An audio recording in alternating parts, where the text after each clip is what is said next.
Halo, shalom semuanya. Perkenalkan, saya Yoel dari GBA Bali.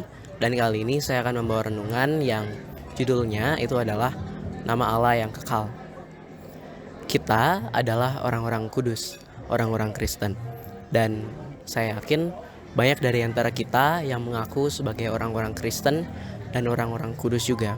Akan tetapi, kita harus mengetahui bahwa mereka yang menyebut diri mereka sebagai orang-orang Kristen atau orang-orang kudus itu hanyalah mereka yang mengenal siapa Allah mereka.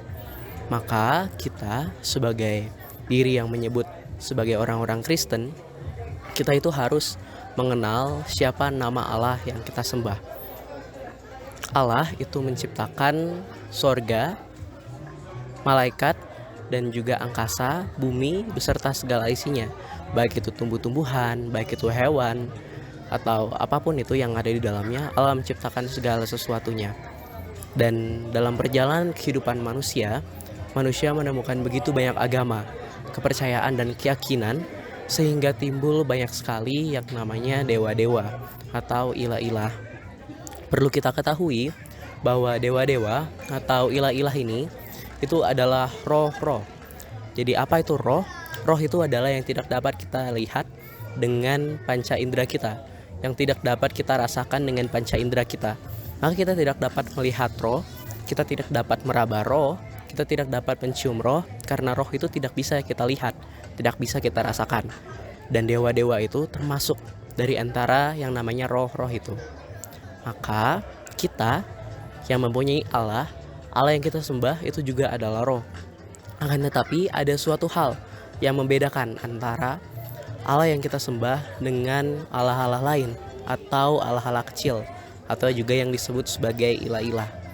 Yang membedakan antara Allah yang kita sembah dengan ilah-ilah atau Allah-Allah kecil itu adalah bahwa Allah yang kita sembah itu adalah yang daripada mulanya.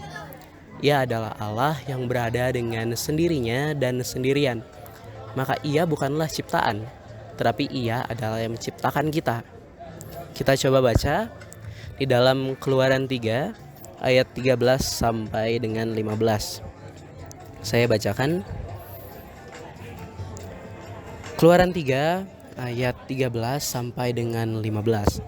Lalu Musa berkata kepada Allah, "Tetapi apabila aku mendapatkan orang Israel dan berkata kepada mereka, Allah nenek moyangmu telah mengutus aku kepadamu, dan mereka bertanya kepadaku, bagaimana tentang namanya?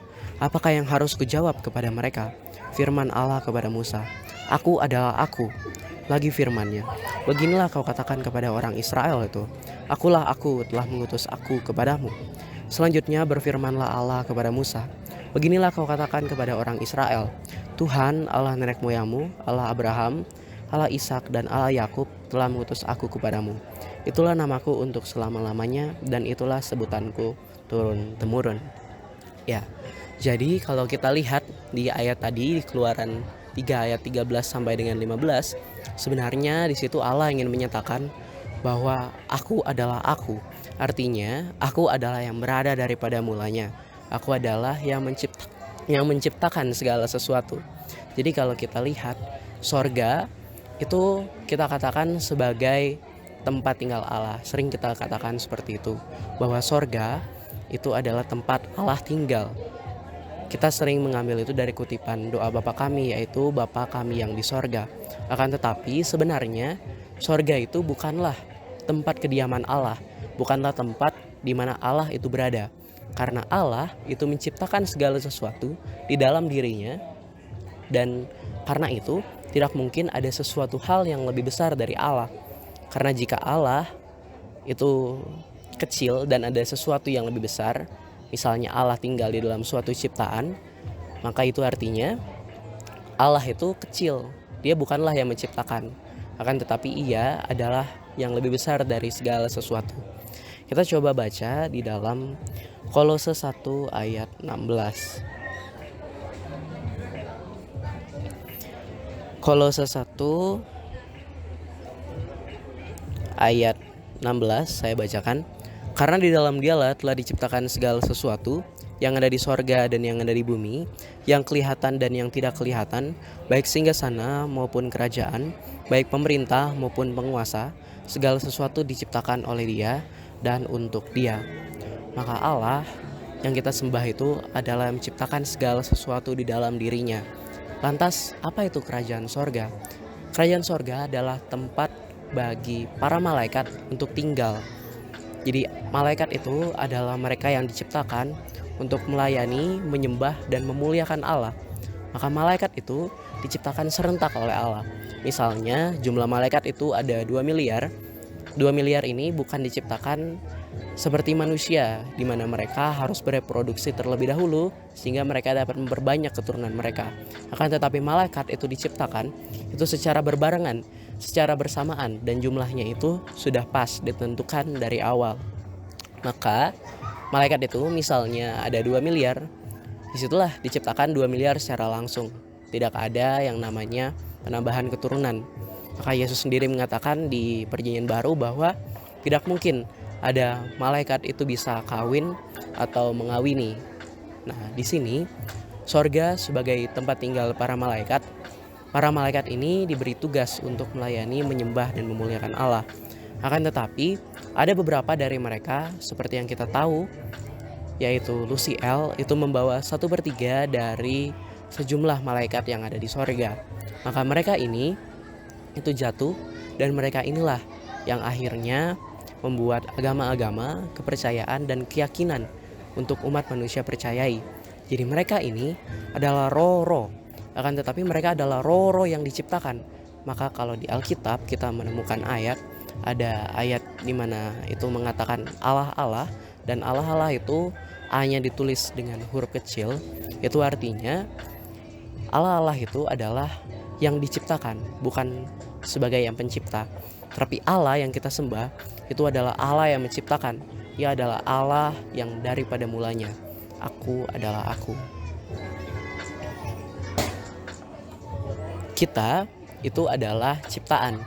Artinya, apa itu ciptaan? Ciptaan itu mempunyai 2 karakteristik yang paling penting.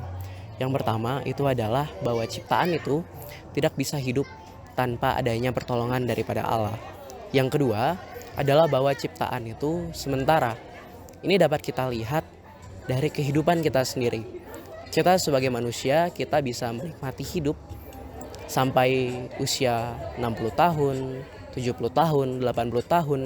Tetapi ada pula manusia-manusia lain yang bahkan tidak bisa melanjutkan kehidupannya itu sampai mungkin 12 tahun, 20 tahun. Di sana usia mereka sudah berakhir. Meskipun mereka melakukan segenap usaha mereka untuk mereka dapat memperpanjang umur mereka, misalnya mereka memakan makanan yang sehat, mereka berolahraga, akan tetapi semua itu tidak berguna jika memang Tuhan sudah menentukan untuk mereka kehidupannya berakhir di bumi ini. Maka bisa saja mereka mati karena kecelakaan, bisa saja mereka mati karena sakit tiba-tiba. Itu bisa saja terjadi. Karena kehidupan manusia, meskipun kita punya kehidupan ini tidak dikontrol oleh diri kita, akan tetapi kehidupan ini dikontrol oleh Allah. Maka dari itu, itulah bukti pertama dari ciptaan, yaitu bahwa ciptaan itu tidak bisa hidup tanpa Tuhan dan ciptaan itu sementara. Nah, lalu bagaimana dengan para malaikat? Roh, bukanlah roh itu adalah esensi yang kekal. Artinya roh itu adalah yang abadi. Ia tidak mungkin hilang lenyap seperti tubuh kita. Nah, untuk roh-roh ini, mereka ini tidak bisa hidup tanpa Allah. Artinya, mereka ini hidup bergantung pada perintah Allah. Kalau kita lihat Adam, ketika diberikan roh oleh Allah, pertama kali Adam diberikan perintah pasif, yaitu untuk tidak memakan buah pengetahuan yang baik dan yang jahat. Ini adalah perintah yang harus ditaati oleh Adam, supaya Adam itu dapat memperpanjang atau melanjutkan kehidupan rohnya. Kehidupan roh itu artinya hubungan manusia itu masih terhubung dengan Allah. Hubungan manusia itu tidak terputus dengan Allah. Itulah yang dimaksud dengan kehidupan roh atau roh yang hidup. Maka mereka yang tidak taat kepada perintah Allah, mereka yang melanggar perintah Allah, mereka adalah yang disebut sebagai yang berdosa. Mereka ini adalah yang menerima hukuman dari Allah. Itulah alasannya kenapa kita sebagai ciptaan itu benar-benar harus bergantung kepada Allah. Karena tanpa perintah dari Allah, tanpa hidup dari Allah, kita tidak mungkin dapat bertahan di dunia ini. Maka dari itu, kita sebagai ciptaan itu yang hubungannya telah terputus dengan Allah, kita harus mengenal nama Allah ini. Pada perjanjian lama, ada satu nama Allah yang diperkenalkan kepada seluruh bangsa melalui bangsa Israel. Nama itu adalah nama Yehova atau nama Yahweh. Nama Yehova atau nama Yahweh ini mungkin tidak kita temukan di Alkitab. Karena di Alkitab, khususnya di perjanjian lama, ayat-ayat selalu menyebutkan Tuhan atau Tuhan Allah, di mana Tuhan itu disebutkan dengan huruf kapital semua. Jadi Tuhan-nya itu semuanya hurufnya kapital. Nah, kalau kita lihat di kamus Alkitab, sebenarnya sudah dijelaskan bahwa kata Tuhan di sini itu merujuk pada nama sebutan Allah, yaitu Yehova atau Yahweh atau Yahweh. Ini adalah nama yang diberikan oleh Allah kepada bangsa Israel ketika Musa meminta nama itu. Tadi kita sudah baca di Keluaran 3 ayat 13 sampai dengan 15. Dan nama ini adalah nama yang ditakuti oleh semua bangsa-bangsa yang lain. Bahkan dikatakan bangsa Israel itu memiliki kekuatan untuk mengalahkan 1.000 orang. Jadi misalnya bangsa Israel ada 6 juta orang di dunia ini, artinya bangsa Israel itu sanggup untuk memengaruhi 6 miliar orang lain yang ada di bumi ini. Maka dari itu, nama ini adalah nama yang membawa ketakutan bagi bangsa-bangsa lain. Dan kita juga melihat di sekarang ini banyak tokoh-tokoh Yahudi atau tokoh-tokoh Israel yang berpengaruh di dunia ini. Salah satu contohnya itu ada Albert Einstein, ada Oppenheimer, ada George Soros, ada Henry Kissinger. Mereka semua ini adalah tokoh-tokoh Yahudi yang mempengaruhi dunia ini dari luar. Jadi mereka adalah yang menemukan segala sesuatu yang penting.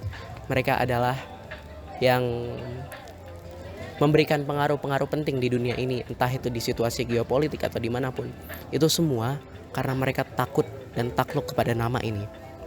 Nama Allah ini, yaitu nama Yehova atau Yahweh, itu adalah nama yang daripada mulanya. Maka nama ini itu berbeda dari nama-nama lain. Kalau kita lihat dari agama-agama lain, itu ada banyak sekali dewa-dewa yang disebutkan di sana. Misalnya dewa-dewa Jepang, Pastor Kim mengatakan itu ada sekitar 8 juta dewa. Dan untuk mereka yang di India, ada berjuta-juta dewa di sana yang mereka sembah dengan namanya masing-masing dan dengan karakteristiknya masing-masing. Tetapi kita perlu ketahui bahwa seperti yang sudah tadi saya sebutkan, semuanya itu adalah dewa-dewa ciptaan. Artinya mereka adalah ilah-ilah atau roh-roh yang diciptakan. Mereka ini tidak mampu untuk dapat memberikan hal yang hanya pencipta bisa berikan. Nah, nama Yehova atau nama Yahweh itu adalah nama pencipta. Itu adalah nama Allah daripada mulanya. Maka mereka yang ingin menerima Allah, menerima Kristus, mereka itu harus mengenal nama ini. Mereka harus mengenal nama Yehova ini. Dan kita sebagai orang-orang yang mengatakan diri kita itu menerima Roh Kudus, sebenarnya kita tidak bisa mengatakan kita menerima Roh Kudus jika kita tidak mengetahui siapa nama Allah yang kita sembah. Allah yang kita sembah itu juga memiliki nama, yaitu Yesus. Nanti mungkin di renungan-renungan selanjutnya akan saya jelaskan perbedaan antara nama Yehova dengan nama Yesus. Akan tetapi yang pasti kedua nama itu adalah nama Allah yang daripada mulanya. Jadi kedua nama itu harus kita hormati. Nah, kita yang menyebut diri kita menerima Roh Kudus, kita itu harus menerima nama Yesus itu. Kita harus mengenal nama Yesus dulu. Karena mereka yang tidak mengenal nama Yesus itu tidak mungkin bisa menerima Roh Kudus. Nah, orang yang menerima Roh Kudus itu mungkin pernah kebingungan dengan berpikir berarti Roh Kudus itu terbagi-bagi dong menjadi mungkin 1/1 juta bagian atau 1/2 juta bagian sesuai dengan jumlah orang yang menerima Roh Kudus. Karena Roh Kudus itu dikatakan masuk ke dalam setiap orang. Akan tetapi Pastor Kim mengatakan bahwa mereka yang menerima Roh Kudus itu adalah seperti butiran beras yang masuk ke dalam sebuah tempayan, di mana tempayan itu adalah Kristus dan butiran beras itu adalah mereka yang menerima Roh Kudus. Maka mereka yang menerima Roh Kudus itu harus menerima Kristus. Mereka harus mengenal siapa nama Allah yang mereka sembah.